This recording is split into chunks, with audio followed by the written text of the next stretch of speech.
En ce mois de juin, le peuple juif célèbre le 50e anniversaire de la réunification de Jérusalem lors de la guerre des 6 jours. Le Talmud enseigne que 10 mesures de beauté ont été accordées au monde. Jérusalem en a pris 9 et une pour le reste de la terre. Or, dans les classements des plus belles villes du monde, Jérusalem ne rivalise pas avec Venise, Sydney, Paris, Rio et consorts. Le même étonnement apparaît dans notre paracha de Shlach Lecha, où les explorateurs de la terre promise, comme étant celle où coule le lait et le miel, la décriront comme une terre cauchemardesque, au point de décourager leurs frères d'en prendre possession. Et le Rav Nahman l'explique à l'aide de la parabole suivante. Un homme est rentré dans une maison spacieuse et joliment meublée, mais dont les volets étaient restés fermés des années durant. Il en est sorti répugné par la moisissure et effrayé par l'obscurité, oubliant qu'il suffisait d'ouvrir les fenêtres pour découvrir la qualité de cette maison. Ainsi, la terre d'Israël révèle ses trésors à ceux qui sont munis de la lumière de la Torah. Sinon, effectivement, elle peut apparaître comme une terre désertique, jonchée de monts et de collines, et d'un bord de mer, au taux d'humidité difficilement supportable.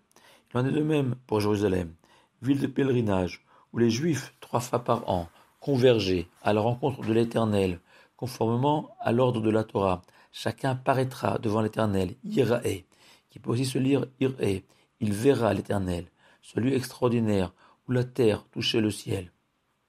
Le Raphaël fait remarquer qu'habituellement, au fur et à mesure que la population urbaine s'accroît, l'individu perd son importance et l'estime de soi. À Jérusalem, au contraire, malgré les millions de pèlerins, la rencontre personnelle avec Dieu faisait prendre conscience à chaque juif de la nature particulière et remarquable de son âme et rehausser sa valeur au lieu de l'estomper. Rabbi Yochanan met en exergue cette particularité unique au monde de Jérusalem en évoquant une Jérusalem d'en haut, céleste, et une Jérusalem d'en bas, terrestre. Et le roi David parle de Jérusalem comme d'une ville parfaitement unie, chez Choberala Yardav, car soudain l'éternel conflit entre les envies de notre corps et les aspirations de notre âme se marient harmonieusement. Le Rav Shadron raconte l'histoire de ce soldat israélien coupé de ses racines juives qui venait de libérer le mur des lamentations. Et l'aumônier remarqua sa tristesse et l'interrogea sur la raison. Le soldat répondit: autour de moi, je vois tous mes camarades pleurer d'émotion en embrassant ce mur, et moi je ne ressens rien, et cela me désespère. Si je t'oblige, Jérusalem, dit le roi David, que ma main droite soit paralysée, que ma langue se colle à mon palais.